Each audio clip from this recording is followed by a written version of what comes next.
orang kaya,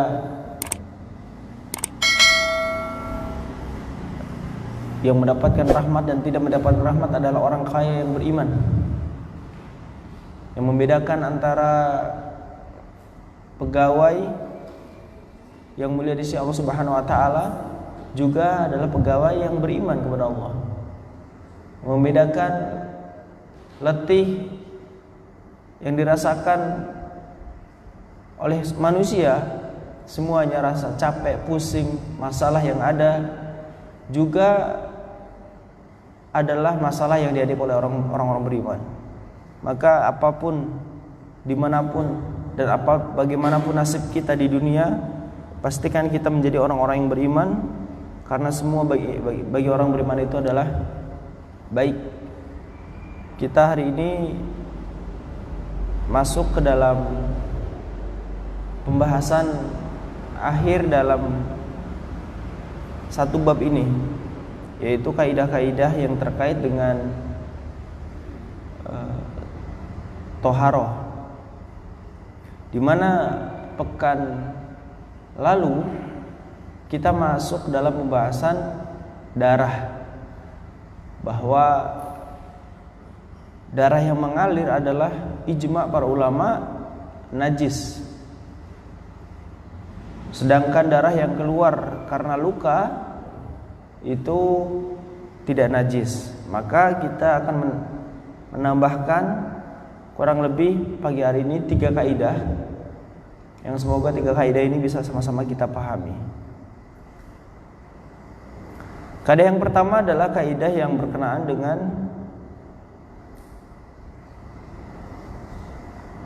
al-qaih was-sadidu laisa binajas. Nanah itu yang ada pada tubuh manusia, laisa binajas al-rajih, itu tidak najis menurut pendapat yang kuat. Kenapa beliau menyimpulkan dan menguatkan pendapat yang mengatakan bahwa nanah tidak najis? Karena beliau mengatakan bi'tibari taharatid dam indana, sebagaimana hukum asal darah manusia itu suci dalam mazhab kami. Karena sekali lagi tentang darah itu perbedaan pendapat, tetapi beliau lebih memilih yang rajih. Bima sabaqa an dzakarnahu wa huwa mutawallidun anid dam, dan nanah itu adalah bagian dari darah penyebabnya. Wa qala Ibnu Taimiyah bidzalika fil ikhtiyarat al-fiqhiyah. Ibnu Taimiyah menjelaskan ini semua dalam kitab beliau Al-Ikhtiyarat al-Fiqhiyah halaman 26. La yajibu ghuslu thawbi wal jasadi minal middati wal qahi was-sadid. Tidak diwajibkan mencuci pakaian yang terkena nanah, baik di sini nanah yang masih basah atau yang sudah kering. Jadi ternyata istilahnya dalam bahasa Arab dibedakan. Walam yakum dalil ala najasatihi, dan tidak ada satupun dalil kuat menurut beliau yang mengatakan bahwa nanah itu najis. Wa kadzalika fi Syarhil Kabir, begitu juga pendapat yang mengatakan bahwa nanah tidak najis terdapat dalam kitab Syarah Kabir. Wa Musannif Ibnu Abi Syaibah, dan dalam buku Al-Musannif karangan beliau Ibnu Abi Syaibah. Asar an ba'di salaf aksaruha sahihah, ataupun asar. Asar itu perkataan para salafus saleh, baik dari sahabat ke bawah. Karena sesuatu yang bukan hadis disebut sebagai athar. Kalau perkataan Umar bin Khattab berarti athar. Kalau perkataan Umar bin Khattab nyambung ke Nabi baru jadi hadis. Dan berdasarkan athar-athar yang sahih terkait tidak najisnya nanah.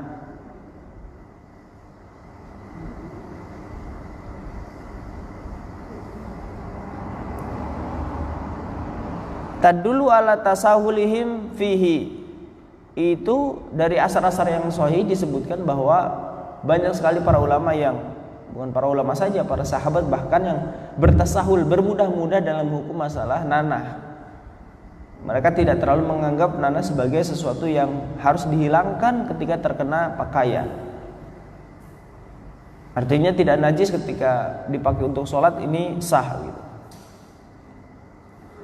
Wa yufa'an anil yasiri minhu hatta inda maqala binajasati. Bahkan buat para ulama atau siapapun yang memilih pendapat bahwa nanah itu najis, mereka yu'fa anil yasiri minhu, itu mereka mentolerir ketika nanah itu jumlahnya sedikit.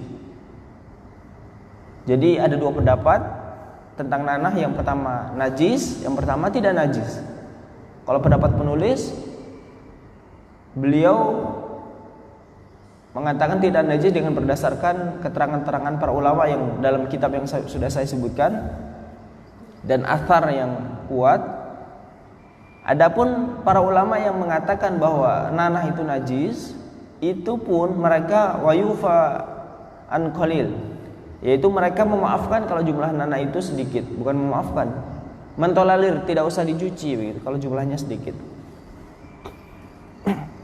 Gitu ya.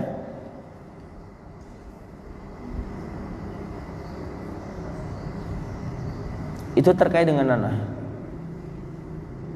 Kaidah yang selanjutnya adalah terkait dengan air mani. Air mani dan wadi sudah kita bahas. Maniul adami tahirun. Air maninya anak Adam, artinya manusia, itu suci. Fa in kana yufsidu taharah wa yujibul ghusl. Walaupun konsekuensinya adalah menghilangkan taharah, menghilangkan menyebabkan adanya hadas bagi seorang manusia. Wa yujibul ghusl, dan wajib mandi. Dua pembahasan yang lalu antara mandi dan wadi itu secara fisik najis, tetapi cara membersihkannya cukup dibersihkan dan dia berwudu, tidak harus mandi. Tetapi mandi justru sebaliknya, dia suci tetapi mengharuskan orang untuk mandi janabat. Ila annahu la yajibu ghusluhu. Walaupun kita tidak diharuskan membersihkan bekas, tidak harus mencuci, tidak harus mencuci bekas yang terkena air mani itu. Di sini beliau mensyarah, fa huwa wa in kana makhraju ahadu sabilaini dhahiran ila annahu mukhtalif al makhraj aslan. Jadi walaupun secara dhahir bahwa air mani keluar dari dua jalur, salah satu dari dua jalur yang biasanya di situ keluar najis, yaitu dubur dan kubul, kemaluan dan dubur, maka tetapi secara asal keluarnya berbeda. Kalau buang air kecil kotoran, jalurnya adalah jalur kotoran, tapi kalau air mani dia jalurnya berbeda.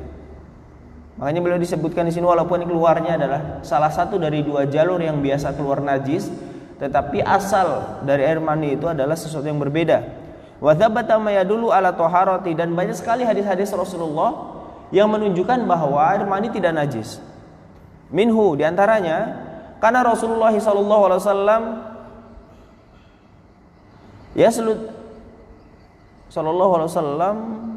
yaslutul mani min saubihi bi iraq al-adkhar thumma yusalli fihi wa yahtuhu min saubihi yabisan thumma yusalli fihi. Rasulullah sallallahu alaihi wasallam itu sering sekali ketika air mani sudah kering yang terkena di baju itu dikeriknya, kemudian beliau sholat. Atau bahkan dari Aisyah radhiyallahu anha, istri beliau mengatakan, kuntu aghsilu al-janabata min sawbi Rasulillah sallallahu alaihi wasallam fayakhruju ila shalah wa inna buqa'al ma'i fi thawbihi. Jadi bahkan Rasulullah sallallahu alaihi wasallam beliau terkadang sholat di mana terkadang bekas air maninya masih menempel di pakaian. Wa qultu laqad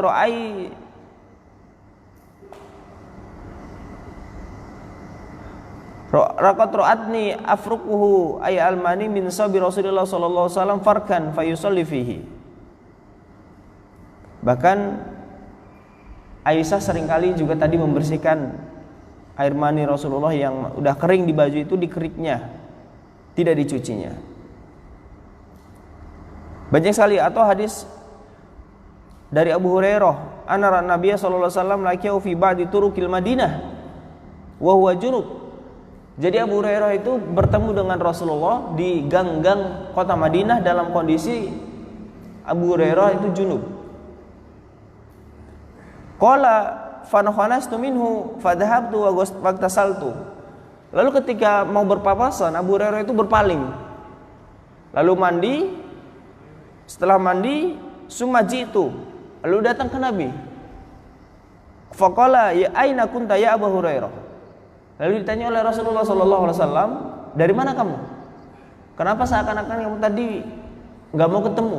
Papasan tapi ambil gang lain atau berpaling. Maka kata Abu Hurairah, kuntu junuban fakaritu an ujalisaka wa ana ala ghairi tahara. Saya tadi junub dan saya malu kalau bermajelis denganmu, bertemu denganmu dalam kondisi tidak suci. Maka kata Rasulullah, subhanallah innal mu'min la yanjus. Subhanallah, orang beriman itu tidak najis. Walaupun dalam kondisi junub itu tidak masalah bersalaman sesama muslim begitu. Nah, dari hadis-hadis inilah akhirnya penulis menyimpulkan bahwa air mani status hukumnya tidak najis, walaupun tidak menjadi ijma ya. Artinya memang ada beberapa para ulama yang juga mengatakan tentang najisnya air mani, tetapi pendapat ini adalah minoritas. Pendapat jumhur ulama adalah pendapat yang mengatakan bahwa tidak najisnya air mani.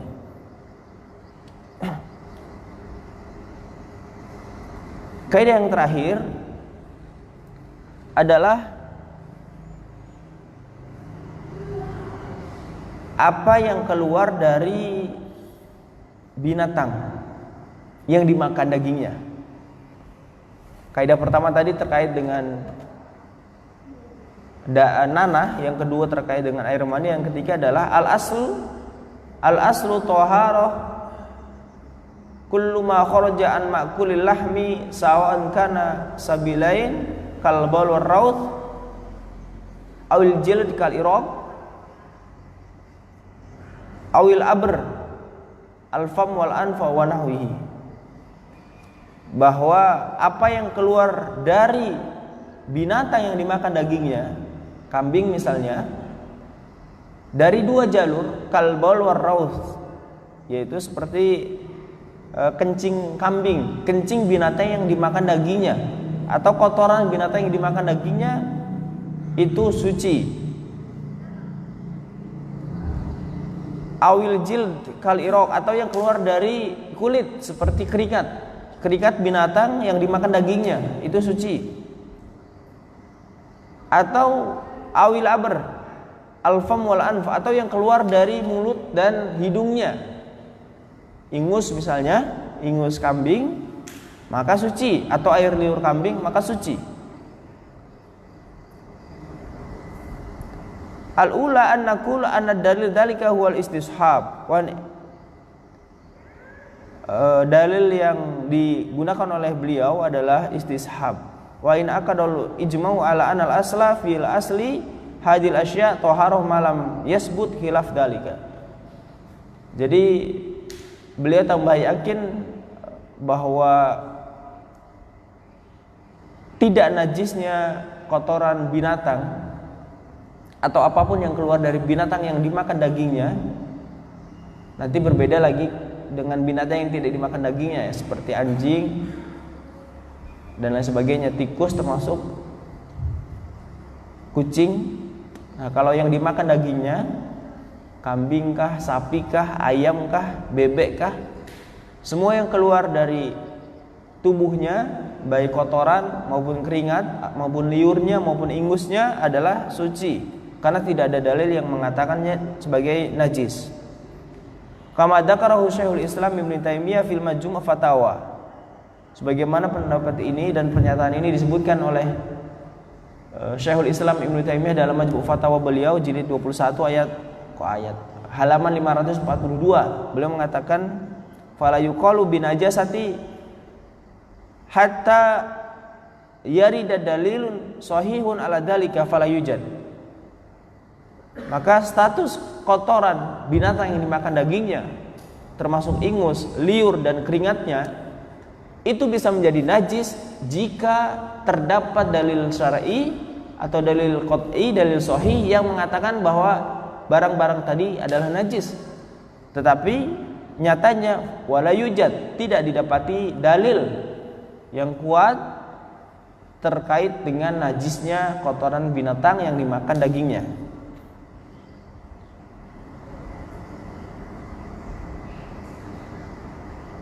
Ini kaidah yang terakhir dari bab 1 yang semoga sama-sama bisa kita pahami. Jadi kalau terkena kotoran ayam misalnya, sedang sholat pun ini kita tidak bicara kebersihan. Kita bicara tentang kesucian. Artinya kalaupun sholat kemudian ada kotoran ayam yang menempel, sholatnya tetap sah. Atau ada kotoran sapi yang menempel, sholatnya tetap sah. Kalau ada kotoran kambing yang kita injak juga tetap sah karena statusnya tidak najis. Tetapi yang kalau menempel adalah kotoran kucing, kotoran anjing, kotoran babi, dan najis-najis yang lainnya yang keluar dari binatang yang tidak dimakan dagingnya, biasanya binatang-binatang yang diharamkan Allah Subhanahu wa taala, kotoran singa misalnya, maka najis dan harus dicuci. Wallahu a'lam bishawab.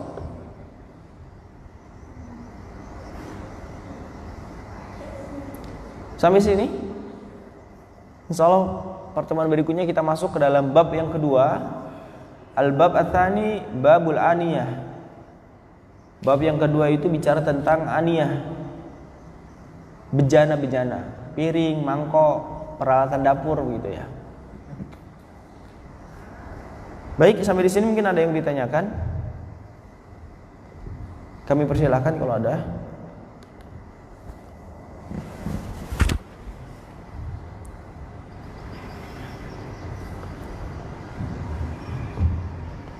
Tidak ada ya? Kalau gitu saya cukupkan. Baik.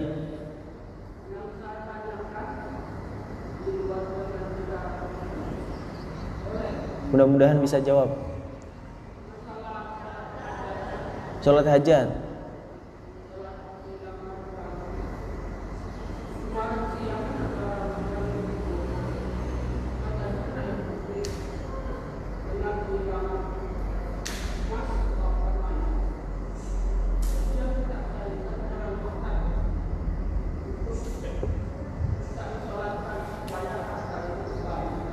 Iya.